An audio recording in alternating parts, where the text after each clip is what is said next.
ഇന്നലെയാണ് എത്തിയതെന്ന് തോന്നുന്നത്. ഇന്നലെ എത്തിയിട്ടേ ഉള്ളൂ പുള്ളി. അപ്പം ഇവരെ രണ്ടുപേരെ ഞാൻ ഈ ഒരു ഇതിലേക്ക് പ്രത്യേകമായിട്ട് ഞാൻ അവരെ വന്നതിൽ നന്ദി പറയുന്നു. പിന്നെ കുഞ്ഞിച്ചായനെ കുറിച്ച് നിങ്ങൾക്കെല്ലാം അറിയായിരിക്കും. ചിലരൊക്കെ എന്നോട് ചോദിച്ചു നിങ്ങളായിട്ട് എങ്ങനെ വാര്യംപറമ്പിൽ ബന്ധം എന്താണെന്നൊക്കെ എന്നോട് പലരും ചോദിച്ചിട്ടുണ്ട്. അറിയാലോ, കുഞ്ഞിച്ചായൻ നമ്മളുടെ കുടുംബയോഗത്തിലേക്ക് ഒരു തുക സംഭാവനയായിട്ട് തരാമെന്ന് പറഞ്ഞിട്ടുണ്ട്. അതിലൊരു നല്ലൊരു തുക നമുക്ക് കിട്ടിയിട്ടുണ്ട്. നമ്മുടെ വാര്യംപറമ്പിൽ കുടുംബയോഗത്തിൻ്റെ ഫണ്ടിനെ സംബന്ധിച്ച് നോക്കുകയാണെങ്കിൽ നല്ലൊരു തുകയാണ് തന്നിരിക്കുന്നത്. ഇനിയും ബാക്കിയുള്ള തുക തരാമെന്ന് പറഞ്ഞിട്ടുണ്ട്. അത് തരാനായിട്ട് ചില സാങ്കേതിക ബുദ്ധിമുട്ടുകൾ, നമ്മളെ ബാങ്കിങ് ഇടപാടുകൾ ഞങ്ങളൊക്കെ കുറേ ട്രൈ ചെയ്തു. ഞങ്ങൾ ഈ കൊച്ചുവാപ്പച്ചനും ഞാനും എല്ലാവരും കുറേ ട്രൈ ചെയ്തു. പക്ഷേ എന്നുള്ള ചെറിയ സാങ്കേതിക ബുദ്ധിമുട്ട്, അത് ശരിയായി കഴിഞ്ഞാൽ ആ തുക മുഴുവനായിട്ട് പുള്ളി നമ്മളോട് പറഞ്ഞിരിക്കുന്ന തുക കിട്ടുമെന്നാണ് നമുക്ക് പൂർണ്ണമായും നല്ല വിശ്വാസമുണ്ട്. പിന്നെ കുഞ്ഞിച്ചായൻ്റെ ആരാന്ന് ചോദിച്ചതിൻ്റെ അവരോട് പറയുന്നത് എൻ്റെ അമ്മായി, എൻ്റെ അച്ചാച്ചൻ്റെ സിസ്റ്ററിൻ്റെ മകനാണ്, പെങ്ങളുടെ മകൻ, അമ്മായിയുടെ മകനാണ്. പുള്ളിക്ക് വാര്യംപറമ്പിനോട് ഇത്ര ഇതെന്താണെന്ന് ചോദിച്ചു കഴിഞ്ഞാൽ, എൻ്റെ വീട്ടിലാണ് താമസിക്കുന്നത്. ഇടയ്ക്ക് ഞങ്ങൾ കുറേ ഇങ്ങനെ സംസാരിക്കും.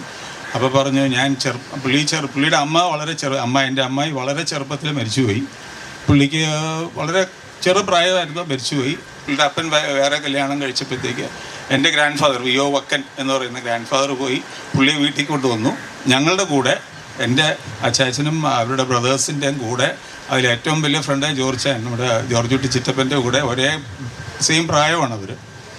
അങ്ങനെ ഞങ്ങളുടെ കൂടെ ആ ഒരു ഇതിൽ നിന്ന് വളർന്നുകൊണ്ട് പുള്ളിക്ക് വാര്യംപറമ്പുകാരോട് എപ്പോഴും ഇടയ്ക്ക് എന്നോട് പറയും, മാളിയേക്കലാണ് പുള്ളി. മാളിയേക്കൽ ഫാമിലി എനിക്ക് ആകെ അറിയാവുന്നത് വാര്യംപറമ്പിൽ കുടുംബത്തിൻ്റെ ഇതാണ് അറിയുന്നത്. അപ്പോൾ അതുകൊണ്ടൊക്കെയാണ് പുള്ളി ഇതിലെ ഈ ഒരു ക്ഷണം സ്വീകരിച്ച് അപ്പോൾ തന്നെ വരാമെന്ന് തീരുമാനിച്ച് ഇവിടെ വന്നത്.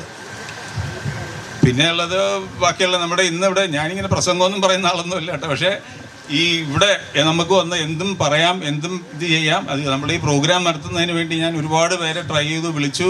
എന്തെങ്കിലും കഴിവുള്ളവർ ഇവിടെ വന്ന് നിങ്ങൾ എന്തെങ്കിലുമൊക്കെ കാണിക്കണമെന്ന് പറഞ്ഞു, ഡാൻസോ പാട്ടോ എന്തെങ്കിലും. ഞാനിപ്പോൾ ഗിറ്റാർ കൊട്ടിയ 42 വർഷത്തിന് ശേഷമാണ് ഞാനൊരു ഇലക്ട്രിക് ഗിറ്റാർ കയ്യിലെടുക്കുന്നത്. ഞാൻ അതിനു മുമ്പ് സ്കൂൾ കോളേജ് കാലഘട്ടത്തിലൊക്കെ കുറേ കൊട്ടിയിട്ട് ഇതൊക്കെ ചെയ്തിട്ടുണ്ട്. അതിനുശേഷം ഈ ഒരു വേദി ആയതുകൊണ്ടാണ് ഞാൻ ഈ ഗിറ്റാറുമായിട്ട് ഇങ്ങോട്ട് പ്ലേ ചെയ്യാമെന്ന് തീരുമാനിച്ചത്. അതിനകത്ത് ആരൊക്കെയോ പറഞ്ഞില്ല, ആരാണ് നമ്മുടെ ഡോക്ടർ മണിച്ചൻ പറഞ്ഞ പോലെ ഞങ്ങൾ തന്നെയാണ്, മറ്റേ കുറുവ സംഘത്തിൽപ്പെട്ട ആൾക്കാരാണ്. അപ്പോൾ എനിവേ, അങ്ങനെ എൻ്റെ പ്രസിഡൻഷ്യൽ അഡ്രസ്സ് ഞാനിത് ചെയ്യുന്നു. എല്ലാവർക്കും നന്ദി.